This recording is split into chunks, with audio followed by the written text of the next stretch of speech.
로마에 가면 이 바티칸 궁에 여러 이렇게 미술 작품들이 있는데 그 중에 피에타라는 조각 작품이 있습니다. 미켈란젤로가 조각한 작품인데 여러분도 아마 한 번쯤은 보신 적이 있을 겁니다.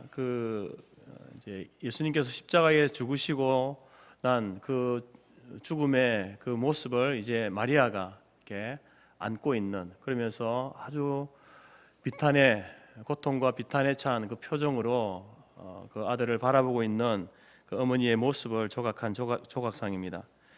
이것은 이제 미켈란젤로가 교황 율리우스 2세의 부탁을 받고 3년에 걸쳐서 조각한 작품입니다. 그 작품을 완성하고 난 다음에 그 이제 제막식을 할 때에 많은 사람들이 이제 정말 멋지고 아름다운 그런 작품을 만들었다라고 칭찬할 때에 미켈란젤로가 이런 말을 했습니다. 피에타 상은 제가 조각하지 않았습니다.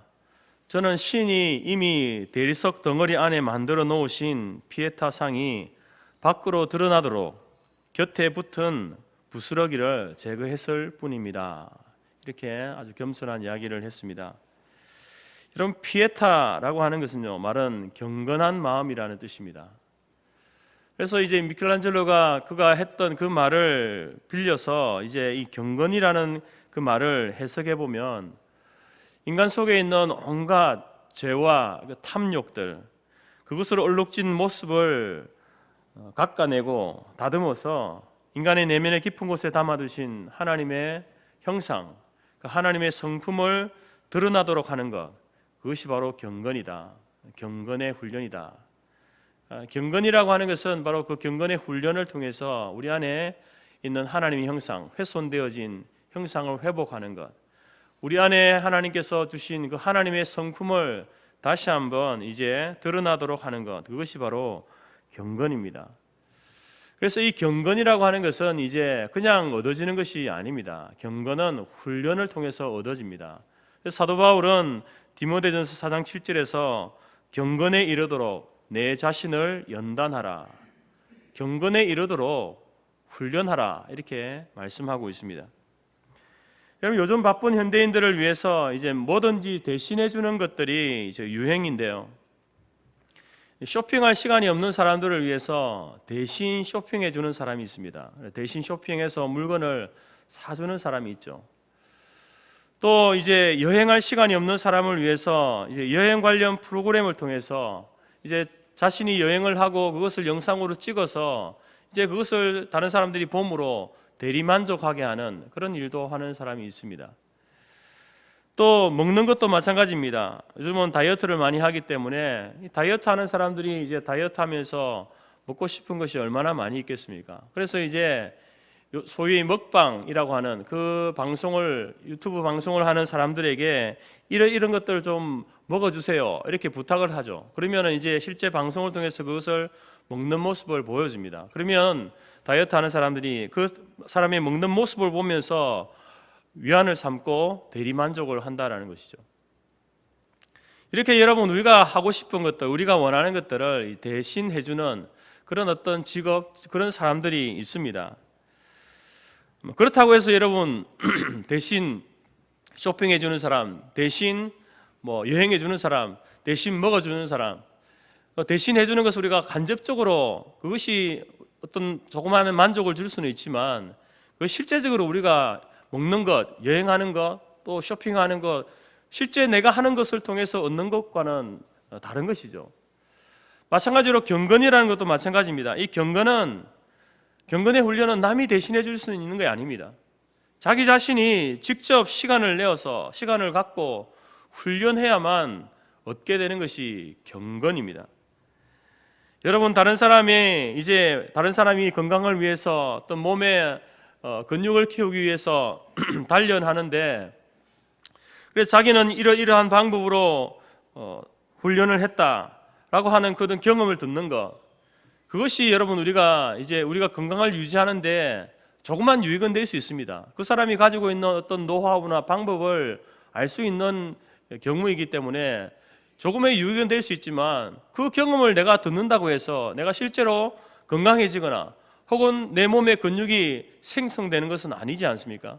마찬가지로 이 경건도 다른 사람의 생각과 경험을 듣는 것, 그것은 유익이 될 수 있습니다. 어떻게 그 사람이 경건 생활을 유지해 가는지, 경건의 훈련을 쌓아가는지 그 경험을 듣는 것은 도움이 될 수 있지만, 그러나 자신이 직접 하나님과 교제하고 훈련해야만 여러분 이 경건, 하나님의 성품을 닮아가고 우리 안에 하나님의 형상을 회복하는 그러한 일이 있을 수 있다라는 것입니다. 경건의 내용들은 이제 크게 네 가지로 말씀드릴 수 있습니다. 예배와 기도와 말씀과 또 선한 어떤 삶의 모습들이죠. 사랑을 실천하는 삶의 모습입니다. 그래서 지난주에는 이제 기도에 대해서 말씀을 드렸고요. 오늘은 제가 이제 예배에 대해서 말씀드리려고 합니다. 먼저 기도라고 하는 것은 여러분 잘 아시다시피 기도는 하나님의 뜻을 발견하고 그 뜻에 순종하기 위해서 필요한 훈련입니다. 기도는 하나님의 뜻을 발견하는 것이 목적입니다. 하나님의 뜻이 무엇인가 기도를 통해서 발견하는 것이죠. 그리고 발견되어진 깨달아진 그 하나님의 뜻에 우리가 순종하는 것, 그것이 바로 기도입니다.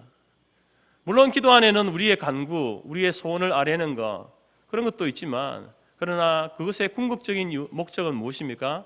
나의 원대로 마옵시고 아버지의 원대로 되기를 원합니다. 아버지의 뜻대로 되기를 원하여서 그것을 찾아가는 그 길, 그 방법이 기도다라는 것이죠. 그래서 여러분 기도에 대해서 말씀을 드리면서 바쁠수록 시간을 내어서 기도해야 된다.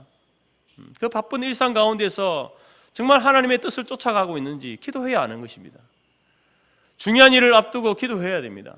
여러분 중요한 일을 앞두고 그것이 하나님이 원하시는 일인지 아닌지를 기도하지 않으면 그 중요한 일을 하고 나서도 죄를 지을 수 있기 때문에 기도해야 되는 것이죠.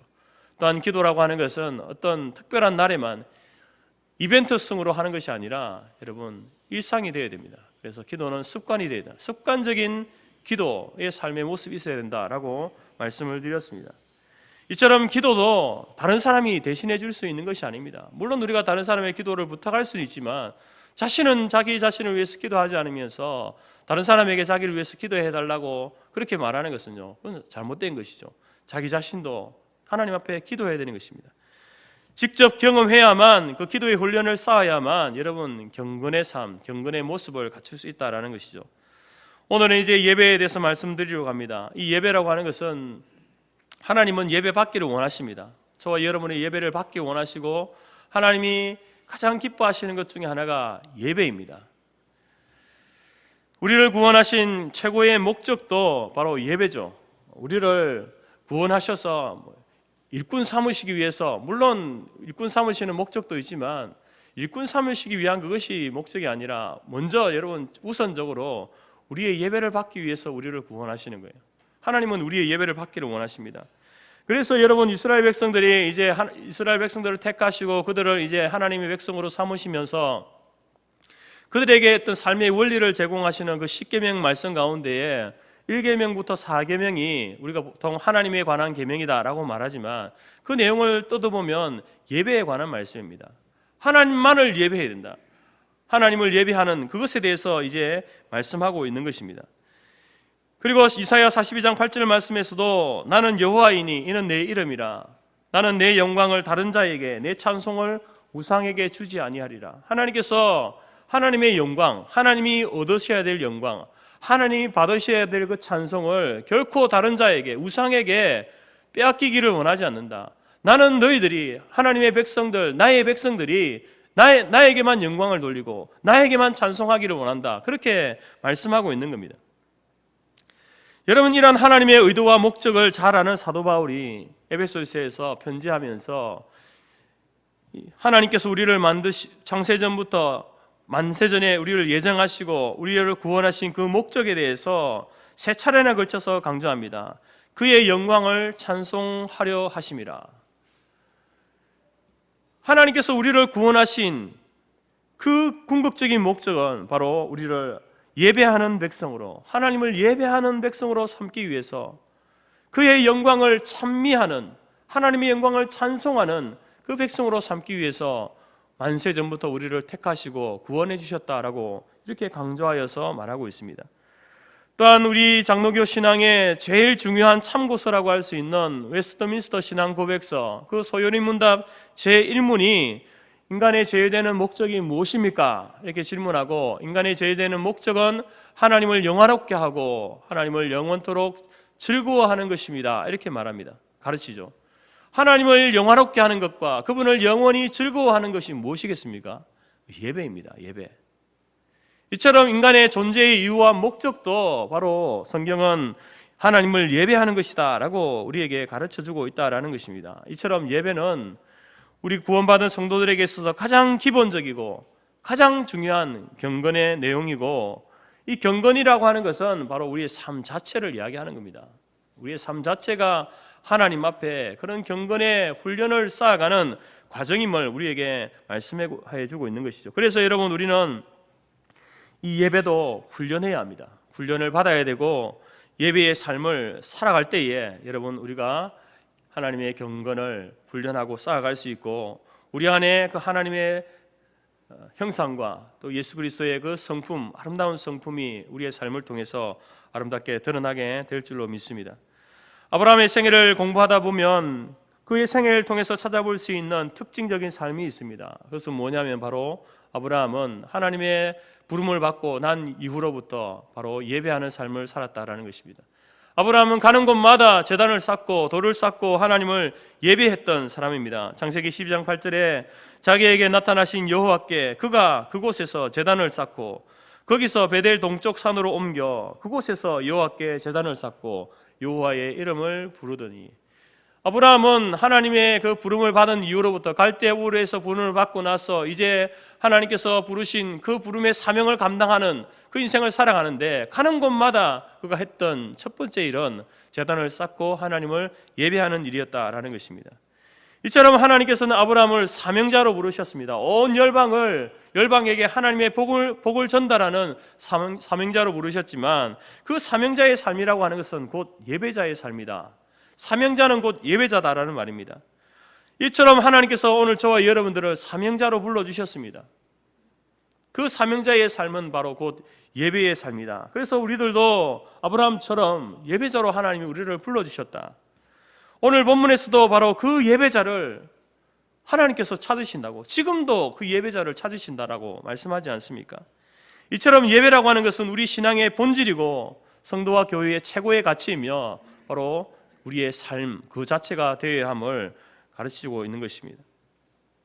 우리 재건교회의 모토 중에 하나가 바로 예배는 생명, 예배를 생명처럼 여기자라는 것입니다. 여러분, 예배를 생명처럼 여기자라는 이 말은 한낱 구호가 아니었습니다.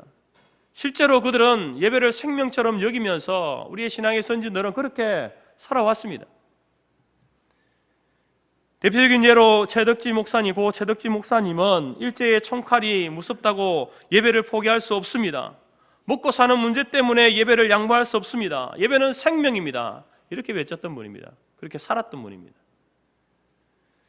여러분, 이 당시에 일제의 총칼은요, 우리 민족의 그 목에, 눈앞에 이렇게 있었습니다. 특별히 여러분, 그 당시 그리스도인들에게는요, 이 총칼이 정말 그 목구멍 앞에 와 있었습니다. 정말 그들을 두렵게 만드는 것이었지 않습니까? 순간 자칫하면 목숨을 잃을 수 있는 그러한 상황을 살면서도 그들은 결코 예배를 포기하지 않았습니다. 자기의 목숨은 포기할지언정 예배를 포기하지 않았습니다. 여러분, 일제시대에 먹고 사는 것이 얼마나 힘들었던 시대입니까? 오늘 당장 먹을 것이 없어서 굶어 죽을 수도 있는 그런 상황 속에서 여러분, 그들은 예배를 양보하지 않았습니다. 왜냐하면 예배라고 하는 것은 그들에게 생명 그 이상의 것이었기 때문에 그렇습니다. 총칼 앞에 죽임을 당하는 한이 있어도, 먹을 것이 없어서 굶어 죽는 한이 있어도 결코 예배를 포기하지 않았습니다. 예배 중심의 삶을 살았던 사람들이었습니다. 당시 신앙의 선배들은 순교를 각오하고 일본 우상 앞에 절하지 아니했고, 주일 성수는 기본이었고, 또 구약의 다니엘을 본받아서 어떤 형편 상황 속에서도 하루 4차례씩 예배드리는 그것이 일상이었던 사람들이었습니다.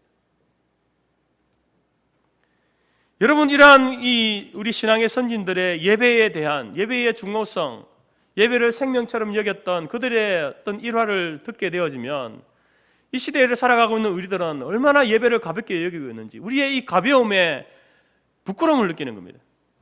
정말 그들은 이 예배라고 하는 그 자체를 얼마나 중요하게 여기는지, 얼마나 무겁게 여기면서 하나님 앞에 예배를 드리는지, 자신의 목숨과 바꿀 정도로 그 예배를 중요하게 생각했습니다. 여겼습니다. 그러나 오늘 우리들은 어떻습니까? 우리들은 이 예배를 너무나 가볍게 생각하는 거예요. 쉽게 포기할 수 있는, 어떤 삶의 상황에 어려움이 있으면 제일 먼저 포기하는 것이 예배가 되어진 그러한 시대를 살고 있는 우리들에게 아주 무거운 경종을 울리고 있다는 것입니다. 1943년 정월 초하루 추운 겨울날, 그날은 주일이었습니다. 경남 도경 감옥에 수감되어 있던 최덕지 목사님을 평양 감옥으로 이송하게 되었습니다. 그때 최 목사님은 이렇게 이야기했습니다. 오늘은 주일이니 저는 여행을 못합니다. 주일이니까 가지 못하겠다는 겁니다. 그 말을 누가 들어줍니까? 일본 순사들이 그 말에 목사님 오늘 주일이니까 여행을 못하시는군요. 기차를 못하시죠. 누가 그렇게 인정해 줍니까? 강제 압송이 됐습니다. 강제 이송하게 되었습니다. 제 목사님은 그런 순사들이 너무 원망스럽고, 그뿐만 아니라 자신이 주의를 지키지 못하는 것에 대해서 하나님 앞에 너무나 죄송했던 거예요. 그래서 그는 하루 종일 식음을 전폐하면서 평양으로 이송되는 그 열차 안에서 앉지도 않고 선체로 갔다고 합니다. 아무것도 먹지 않고 선체로 갔다는 것이죠. 왜요? 주의를 지키지 못한, 주일 예배를 하나님 앞에 드리지 못한 그 죄송스러움 때문에 그렇게 했다는 겁니다. 뿐만 아니라 최 목사님과 우리 신앙의 선지들은 그 일제의 그 고문 중에서도 예배드리는 그 시간을 꼭 지켰다는 것이죠. 고문을 받다가 또 그 일본 검사들의 어떤 취조를 받다가 시간이 되면, 정한 시간이 되면 새벽 시간, 오전 11시, 또 오후 3시, 저녁 시간이 되면, 정한 시간이 되면 뭘 하든지 상관없이 찬송을 시작하고 기도를 하고 찬송을 하고 성경 암송을 하면서 그렇게 예배를 드렸다는 겁니다.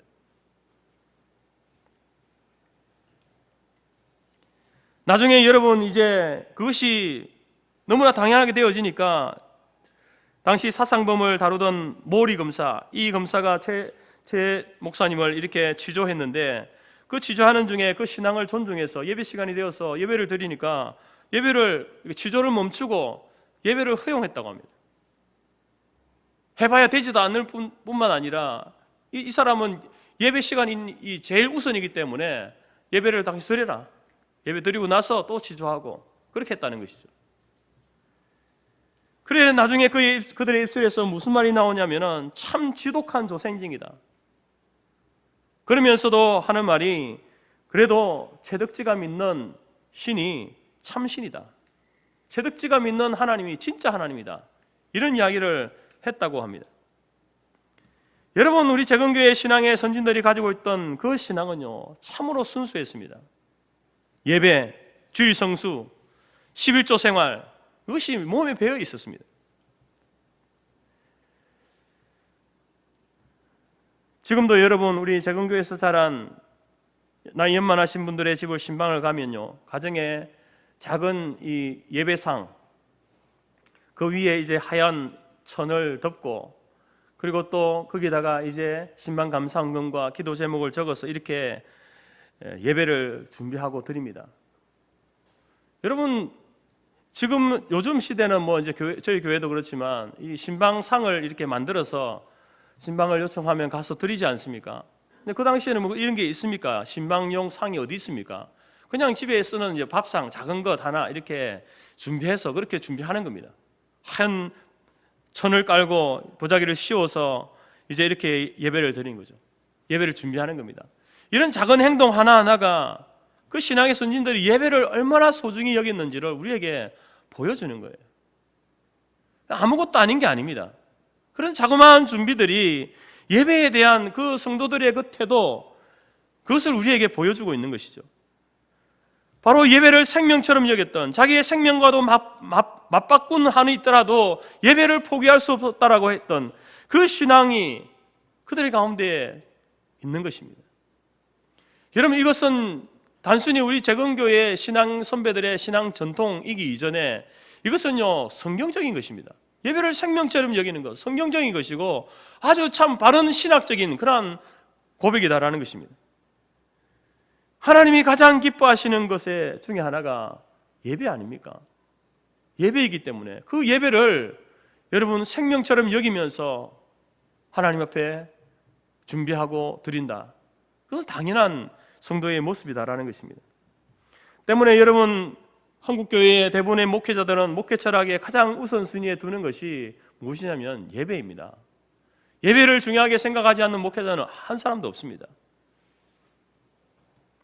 저도 올해 목회 방향을 설명하면서 코로나 시대에 빼앗겨버린, 아니 우리가 버려버린 예배를 다시 회복해야 한다고 이렇게 말씀드린 바 있습니다.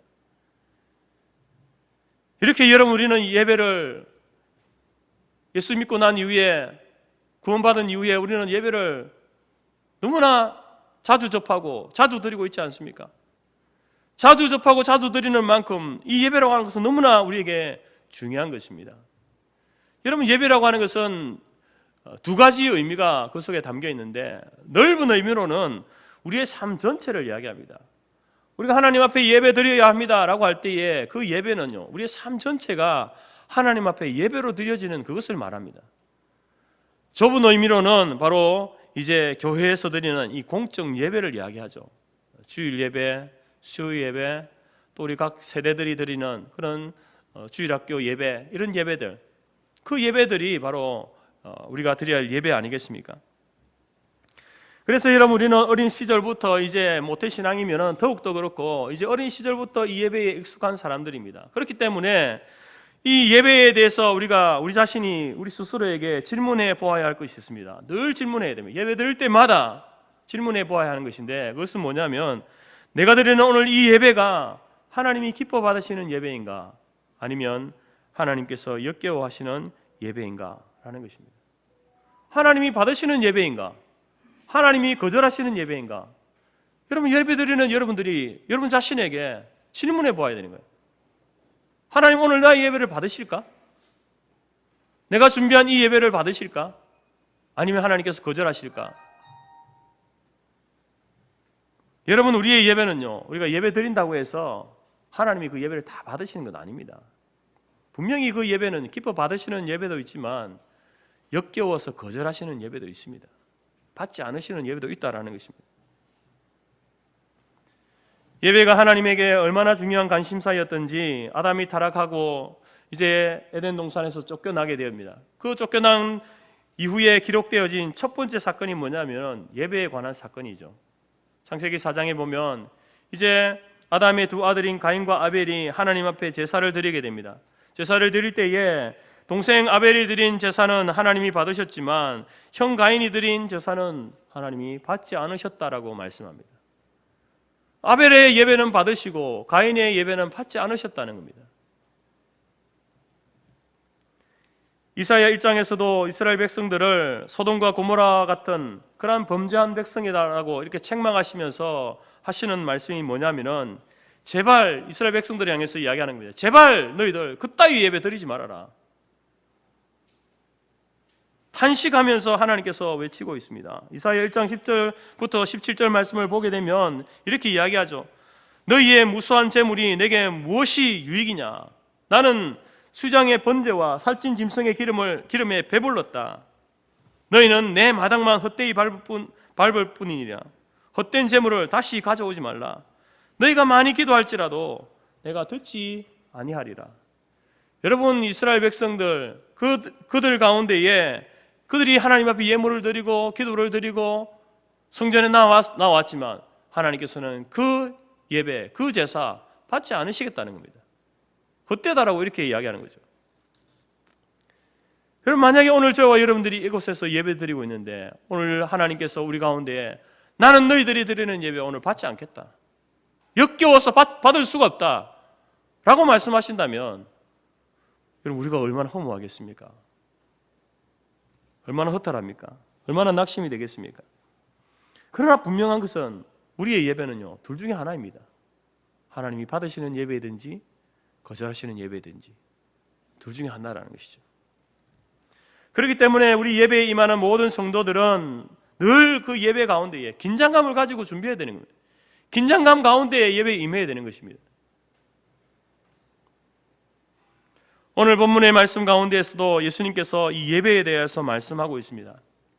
예수님께서 이제 사마리아 수가성을 찾아가서 대낮에 우물가에 물을 들어온 사마리아 여인과 대화를 나누는데 그 대화 중에 주님께서는 바로 하나님이 기뻐 받으시는 예배가 어떤 예배인가에 대해서 그에게 교훈을 주고 있는 것입니다. 수가성 여인이 사마리아 여인이 뭐라고 묻습니까? 사마리아에서 예배드려야 됩니까? 예루살렘에서 예배드려야 됩니까? 어디서 예배드려야 됩니까? 그래서 예수님은 장소가 중요한 게 아니다. 네가 뭐 사마리아 그리심산에서 예배를 드리든지 유다 예루살렘 성 거기에서 예배드리든지 그 장소의 문제가 중요한 게 아니다라고 말씀하죠. 그러면서 제일 중요한 것이 뭐냐면은 예배자들의 마음과 자세라고 이렇게 말하는 겁니다. 어떤 마음으로 어떤 자세로 영으로 존재하시는 하나님을 예배하느냐가 가장 중요하다. 하나님은 그런 예배자를 찾고 계신다라고 말씀하고 있는 겁니다. 여러분 오늘 예수님께서 영과 진리로 예배드리는 자를 찾으신다라고 이렇게 이야기하죠. 그럼 영과 진리로 예배드린다는 말이 무엇인가? 여러분 결론은요, 영과 진리로 예배드린다는 말은요, 우리의 삶이 하나님 앞에 예배로 드려지는 것을 말합니다. 여기서 영은요, 하나님의 영을 이야기합니다. 성령님을 이야기해요. 성령 안에서 드리는 예배, 성령 안에서 예배 드리는 사람을 찾으신다. 진리는요, 하나님의 말씀을 이야기하죠.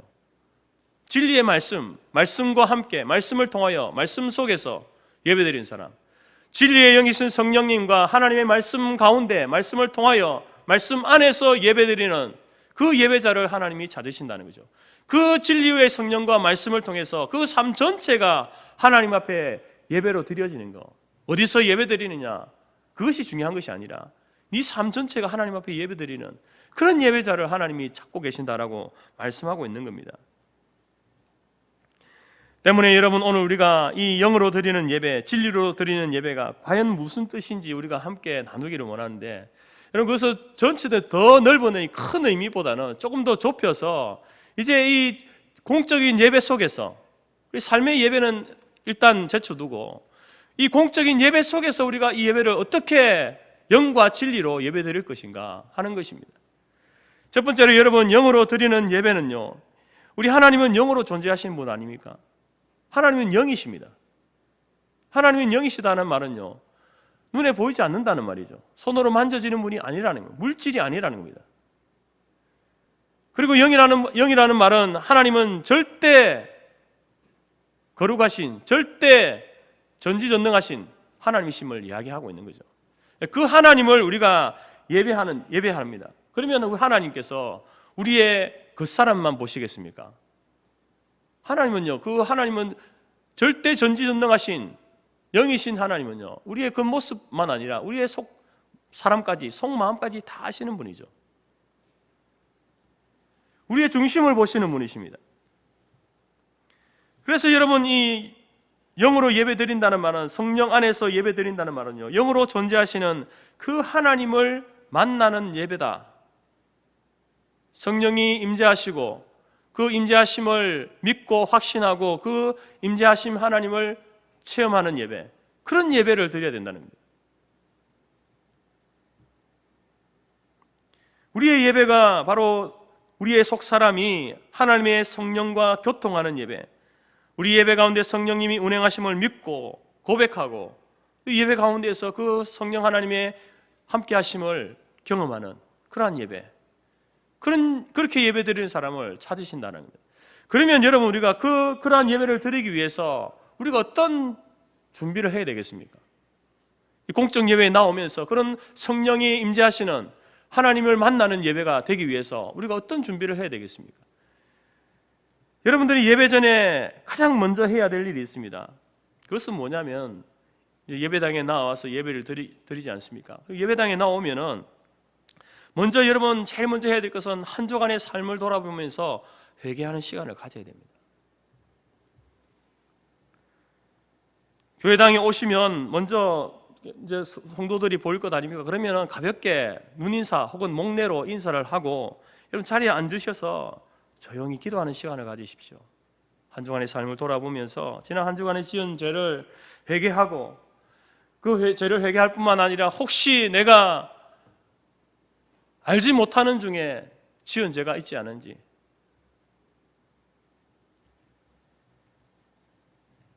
하나님 앞에 그 지은 죄에 대해서 용서를 구하는 시간을 먼저 가지시기 바랍니다. 왜냐하면요, 이사야 59장 2절에 보게 되면 오직 너희 죄악이 너희와 하나님 사이를 갈라놓았다. 여러분, 우리 사이에 지금 커다란 벽이 있는데 이 죄라는 벽이 있는 거예요. 이 벽 혹은 낭떠러지, 이것 때문에 우리가 하나님 앞으로 나가지 못하는 겁니다. 이것만 없다면 우리는 아무 문제가 없죠. 그러나 이 죄로 인하여서 우리가 하나님 앞에 나갈 수 없는 겁니다. 그럼 우리가 예배라고 하는 것은 하나님을 만나러 나왔는데, 하나님의 은혜를 공급받기 위해 나왔는데, 이 죄라는 것이 가로막고 있는 겁니다. 그러면 그 죄의 문제를 우리가 해결해야 되지 않겠습니까? 그래서 여러분 예배 가운데 나오면요, 먼저 하나님 앞에 죄 용서를 구함으로 하나님과 나 사이에 가로막고 있는 이 죄의 담을 허물어뜨리는 그 일을 먼저 해야 되는 겁니다. 그래야만 여러분 우리의 예배가 하나님 앞에 드려지는 거예요. 하나님이 받으시는 거죠. 그리고 하나님께서 우리 가운데 임재하시는, 영으로 임재하시는, 말씀 가운데 임재하시는 그 은혜들을 우리에게 주신다라는 겁니다. 여러분, 그러려면은 여러분들이 예배 시간에 늦으면 안 되겠죠. 충분한 시간을 가지고 여유 있게 오셔서 예배를 드려야 되는 겁니다. 뿐만 아니라 예배 중에 여러분 우리가 주의해야 될 것이 있습니다. 그것은 뭐냐면은 바로 예배의 구경꾼이 되는 것, 예배의 비평가가 되는 것, 이런 것들은 주의해야 된다는 겁니다. 예배는, 여러분 공적 예배는요, 예배의 순서들이 있지 않습니까? 예배의 순서들이 다 있습니다. 그 순서 하나하나마다의 의미가 다 있는데, 이제 그런 어떤 예배를 드리게 될 때에 그것이 단순히 여러분 우리가 그 예배를 구경하는 사람이 되어서는 안 된다는 겁니다. 또 예배의 어떤 위원들이 예배를 이렇게 인도하고 할 때에 그런 것들에 대해서 비평하는 사람이 되어서는 안 된다는 것입니다. 오늘 예배 순서가 매끄럽게 잘 진행되고 있는가? 할렐루야 찬양대는 얼마나 찬송을 잘 부르는가? 대표 기도자는 얼마나 은혜롭게 기도하고 있는가? 설교자는 얼마나 설교를 바르게 잘하고 있는가? 성도들이 얼마나 많은 헌금을 바칠까? 이런 것에 여러분 관심을 가지고 어떻게 하나 궁금해하고 구경하고 그렇게 하면 안 된다는 겁니다. 예배는요, 오직 하나님께만 우리의 관심을 집중해야 되는 시간이에요. 사람에 대한 관심을 내려놓으세요.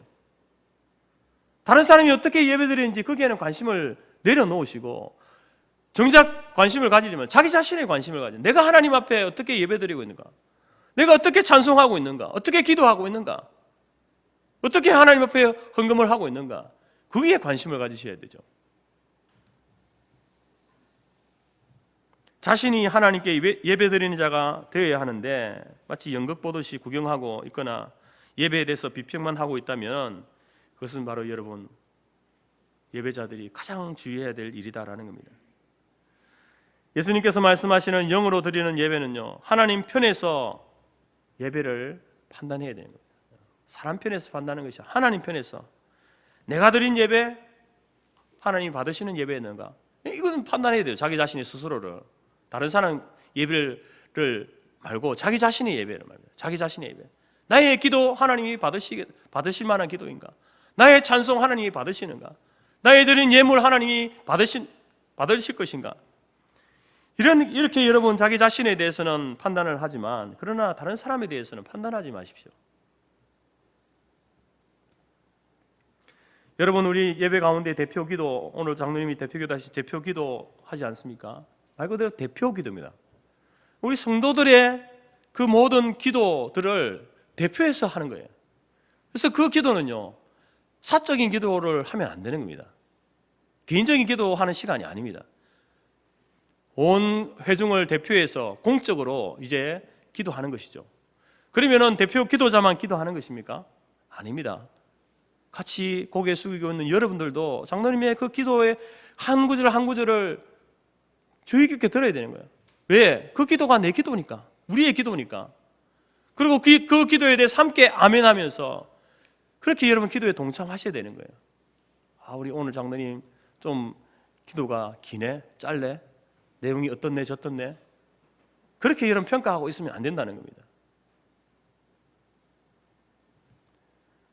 찬양대의 경우도 마찬가지입니다. 찬양대에 찬양 드리는 우리 찬양대도 정말 기도함으로 그 예배 회중을 대표해서 드리는 찬송 아닙니까? 그 찬송을 준비하고 있는지 스스로에게 질문해 보셔야 되고요. 회중들도 찬양대가 찬양할 때에 가사를 묵상하면서 마음으로, 곡조는 잘 모르니까 곡조를 따라할 수는 없고 마음으로 가사를 묵상하면서 그 고백이 나의 고백이 되어지는, 그 찬양대만 찬양하는 게 아니고 여러분들도 곡조는 모르지만 그 가사를 통해서 하나님 앞에 찬송을 올려드리는 거예요. 찬송을 올려드리는 거죠. 요즘 또 찬송은 하나님을 찬송하는 찬송보다 또 고백적인 것이 많기 때문에 그러면은 좋습니다. 그럼 그 고백을 나의 고백으로 드릴 수 있어야 되는 거예요. 여러분들도. 설교의 경우도 마찬가지죠. 설교자는 하나님의 말씀만 바르게 선포하려고 힘써야 되는데, 설교자가 설교하면서 목회적인 욕망을 이루기 위해서 본문을 선택하고 성경을 잘못 해석하고 잘못 적용하고 또 평소에 가시 같은 성도들에게 이제 그것을 공격하기 위한 도구로 설교를 사용한다고 한다면 그것은 바른 설교가 아니죠. 설교를 듣는 성도들은 강단에서 선포되는 그 말씀, 설교를 하나님이 주시는 말씀으로 들어야 되는 겁니다. 헌금의 경우도 마찬가지입니다. 헌금은 우리의 삶을, 우리 자신을 하나님 앞에 드리는 실제적인 신앙 고백이 헌금 시간이 아닙니까? 예물을 드리는 시간입니다. 얼마나 정성을 다해서 여러분들 그것을 준비했습니까? 11조, 주일헌금, 감사헌금, 선한 사역을 위한 목적헌금, 얼마나 잘 준비했습니까? 정성을 다해서 준비했습니까? 사람들이 보니까 어쩔 수 없어서 생색내기 위해서 하는 헌금입니까? 준비 없이 헌금 시간에 부랴부랴 주머니에서 꺼내어서, 지갑에서 꺼내어서 그렇게 드리는 헌금입니까? 아니면 잘 준비되어진 헌금입니까? 최근에 이런 대화를 들었습니다. 요즘도 헌금 드릴 때에 구겨진 돈보다는 빳빳한 새 돈으로 준비하려고 합니다. 그래서 새 돈이 생기면은, 이런 분들 새 돈이 생기면은 일부러 이렇게 두죠. 헌금 드리려고, 헌금하려고. 옛날에는 은행에서 새 돈을 이제 토요일은 안 하니까 금요일 날, 토요일 날 이렇게 가서 새 돈으로 교환하는 그런 분도 있었습니다. 요즘은 그렇게 교환을 잘 안 해주지만 예전에는 그렇게 했죠. 심지어 여러분, 예전에는 다리미로 다려서 드리던 분도 있었습니다. 여러분, 이것은 아무것도 아닌 것 같지만, 목사님 그냥 마음이 중요한 거지, 그게 중요합니까? 돈이 구겨지든지 빳빳하든지 그게 무슨 중요한 것입니까? 라고 이야기할 수 있지만, 여러분, 하나님 앞에 그래도 예물을 드릴 때에 최고로 깨끗한 거, 좋은 거, 새 거, 그 마음이 여러분 이곳에 담겨 있는 것 아닙니까? 그런 준비가 있냐는 겁니다. 우리의 예배에 그런 준비가 있냐는 겁니다.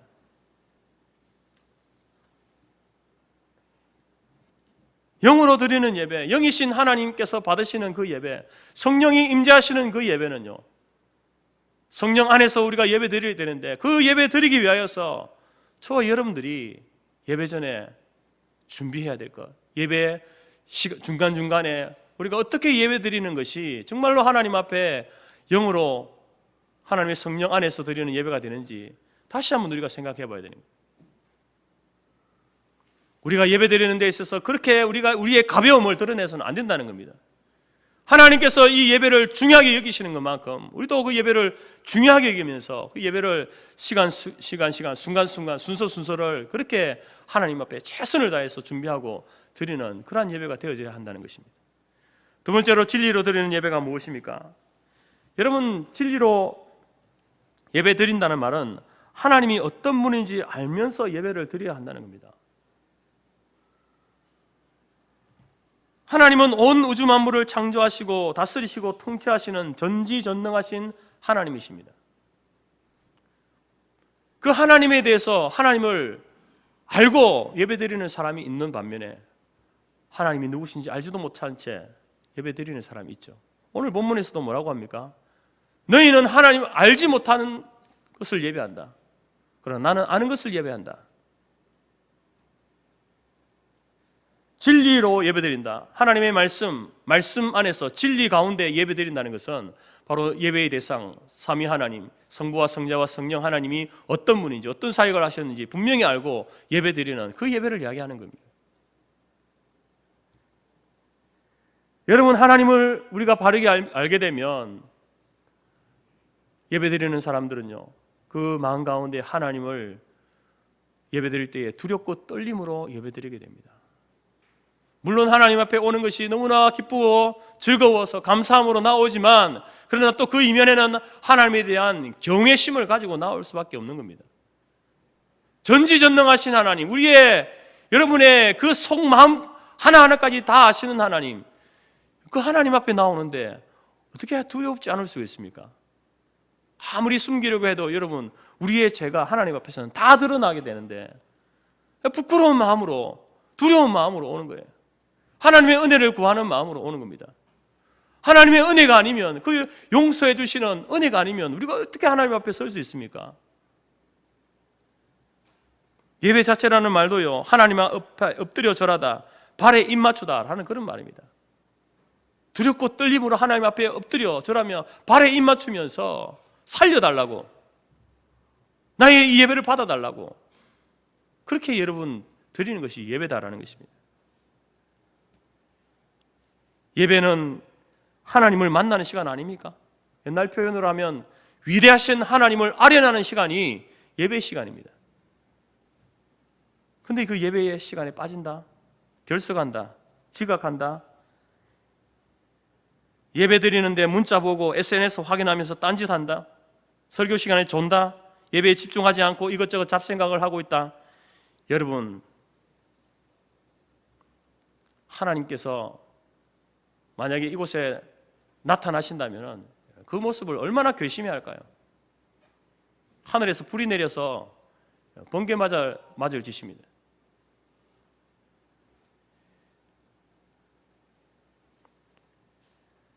하나님을 바로 안다면 그렇게 할 수 없습니다. 예배를 통해서 우리의 그런 가벼움을 드러낼 수 없는 거예요. 정말 우리가 연약하고 허물 많은 죄인이지만, 그러나 여러분, 그 죄가 드러날까 두려운 마음으로 정말 다시 한번 십자가의 은혜를 간구하면서 하나님의 그 자비하심과 긍휼하심으로 죄를 씻어주시고, 하나님 앞에 나아갈 때 우리의 죄가 드러나는 것이 아니라 예수 그리스도를 말미암는 그 의가 드러나고 그 의의 옷을 입고 예배드릴 때에 우리의 예배를 받으시고 우리의 간구를 들으시고 우리가 드리는 예물을 받으시고 하나님의 놀라운 은혜를 우리 가운데 내려주옵소서. 그런 마음으로 여러분 예배 드려야 되지 않겠습니까? 뿐만 아니라 예배 전에 여러분 앞서 말씀드린 것처럼 우리가 회개 기도하는 시간뿐만 아니라 예배를 위해서 여러분 잡담하지 마시고 예배를 자신을 위해서 기도하시고 설교자를 위해서 기도하시고 대표 기도자, 찬양대, 헌금위원들, 방송위원들, 안내위원들, 성도들을 위해서 기도하면서 하나님, 오늘 우리의 드리는 예배, 우리 이 예배가 하나님이 임재하시는, 하나님이 기뻐 받으시는, 하나님께서 하늘로부터 신령한 은혜를 공급하시는 그 은혜를 공급받는 예배가 되기를 원합니다. 그렇게 기도하면서 예배를 준비해 보십시오. 여러분, 그러면은 사라졌던 그 예배의 감격이 우리 가운데 새롭게 회복될 줄 믿습니다. 그렇게 우리가 영과 진리로 예배 드리면요, 하나님께서 받으시는 겁니다. 하나님이 기뻐 헌양하시고 하나님께서 땅의 좋은 것과 하늘의 신령한 것들로 우리에게 채워주시는, 그것을 경험하는 그러한 예배가 우리 성토교회 예배가 될 줄로 믿습니다. 사랑하는 성도 여러분, 우리에게 많은 것들이 필요합니다. 살아가면서 많은 것들이 필요하지만 가장 먼저 되어야 하고 중요한 것은 바로 예배입니다.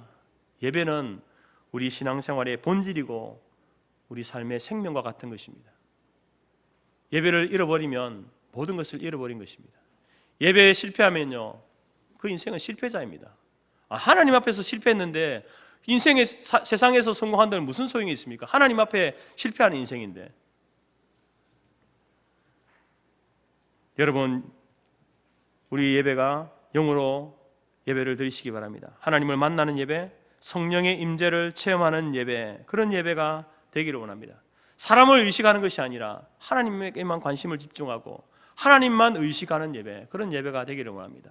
또한 진리로 예배 드립시다. 하나님에 대한 경외심을 가지고 두려운 마음으로, 떨리는 마음으로 하나님 앞에 예배하며 그 하나님이 우리를 만나주시고 우리 가운데 임재하셔서 말씀하시는 그 말씀 앞에 하나님, 내가 순종하겠습니다, 결단하고 나아가는 그런 예배, 여러분 우리 성토교회 성도들, 우리 교회가 드리는 예배가 되기를 간절히 바랍니다. 그래서 이 시대에 주님께서 예배자를 찾고 계신다고 했는데, 영과 진리로 예배드리는 자를 찾는다고 하셨는데, 바로 그때에 우리 모두가 찾아지고 우리 교회가 영과 진리로 예배드리고 우리 모든 성도들이, 여러분들이 우리 공적 예배를 통해서 또 여러분의 삶의 예배도 함께 성공적인 예배자로 하나님 앞에 설 수 있는 저 여러분들이 되기를 주님의 이름으로 축복합니다.